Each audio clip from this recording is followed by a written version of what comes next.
देवी के दर से मनमांगी मुरादें पूरी होने के बारे में तो हम सभी जानते हैं और कहीं ना कहीं व्यक्तिगत जीवन में भी इसका अनुभव किया ही होता है। लेकिन आज हम ऐसे मंदिर के बारे में आपको बता रहे हैं जहाँ के दर्शन मात्र से 1, 2 या नहीं बल्कि 7 जन्मों के पापों से मुक्ति मिल जाती है। जी हाँ, कई बार जब सत्कर्मों के बावजूद भी हम अनायास ही दुख तकलीफ झेल रहे होते हैं और हमें लगता है कि इस जन्म में तो सब अच्छा किया है, यह शायद पिछले जन्म का कोई पाप है, तो आपको बता दें कि इस मंदिर के दर्शन कर लीजिए। मान्यता है कि माँ की कृपा से वर्तमान ही नहीं संवरता बल्कि भूतकाल और पिछले जन्म के सारे पाप भी माफ़ हो जाते हैं। हम जिस मंदिर की बात कर रहे हैं यह इसलिए भी विशेष है क्योंकि यह 51 शक्तिपीठों में से एक है। तो आइए जानते हैं कि कौन सा है यह मंदिर और कहाँ स्थापित है। साथ ही इस मंदिर से जुड़े कुछ और रहस्य।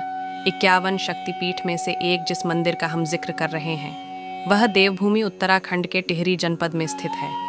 यह सुरकुट पर्वत पर है। यह पर्वत श्रृंखला समुद्र तल से 9,995 फुट की ऊंचाई पर स्थित है। पर्वत पर स्थापित मंदिर का नाम सुरकंडा देवी है। मंदिर में देवी काली की प्रतिमा स्थापित है। मंदिर में पूरी होने वाली मुरादों को लेकर केदारखंड व स्कंद पुराण में एक कथा मिलती है। इसके अनुसार इसी स्थान पर प्रार्थना करके देवराज इंद्र ने अपना खोया हुआ राज्य वापस प्राप्त किया था। पौराणिक कथाओं के अनुसार राजा दक्ष की पुत्री सती ने भोलेनाथ को अपने वर के रूप में चुना था, लेकिन उनका यह चयन राजा दक्ष को स्वीकार नहीं था। एक बार राजा दक्ष ने एक वैदिक यज्ञ का आयोजन किया। इसमें सभी को आमंत्रित किया, लेकिन शिवजी को निमंत्रण नहीं भेजा। भोलेनाथ के लाख समझाने के बावजूद भी देवी सती अपने पिता दक्ष के यज्ञ में शामिल होने गईं। वहां भगवान शिव के लिए की गई सभी के द्वारा की जाने वाली अपमानजनक टिप्पणी से वह अत्यंत आहत हुई। फलस्वरूप उन्होंने यज्ञ कुंड में अपने प्राण त्याग दिए। भगवान शिव को जब देवी सती की मृत्यु का समाचार मिला तो वो अत्यंत दुखी और नाराज हो गए और सती माता के पार्थिव शरीर को कंधे पर रख हिमालय की ओर निकल गए।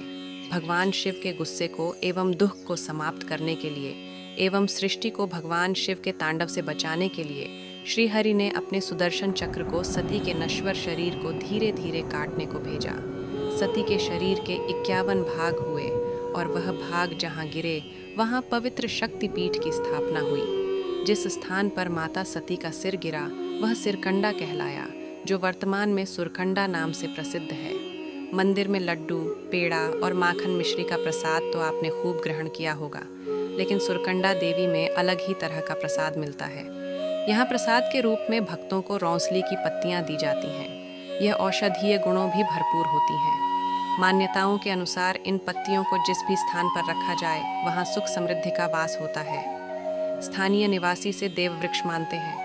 यही वजह है कि इस वृक्ष की लकड़ियों का प्रयोग पूजा के अलावा किसी अन्य कार्य यानी कि इमारतों या अन्य व्यावसायिक स्थलों पर नहीं किया जाता।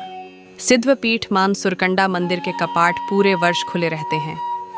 देवी के इस दरबार से बद्रीनाथ, केदारनाथ, तुंगनाथ, चौखंबा, गौरीशंकर और नीलकंठ सहित अन्य कई पर्वत श्रृंखलाएं दिखाई देती हैं। मंदिर के पुजारी बताते हैं कि इस मंदिर में जो भी भक्त सच्चे मन से दर्शन करता है उसके 7 जन्मों के पाप नष्ट हो जाते हैं। उनके अनुसार यूं तो देवी के दर्शन कभी भी किए जा सकते हैं, लेकिन गंगा दशहरा और नवरात्र 2 ऐसे पर्व हैं जब माँ के दर्शनों का विशेष महत्व माना गया है। मान्यता है देवी के दर्शन मात्र से ही श्रद्धालुओं के सभी कष्ट दूर हो जाते हैं। यही वजह है कि इस मंदिर के दर्शन करने देश के कोने कोने से श्रद्धालुजन आते हैं।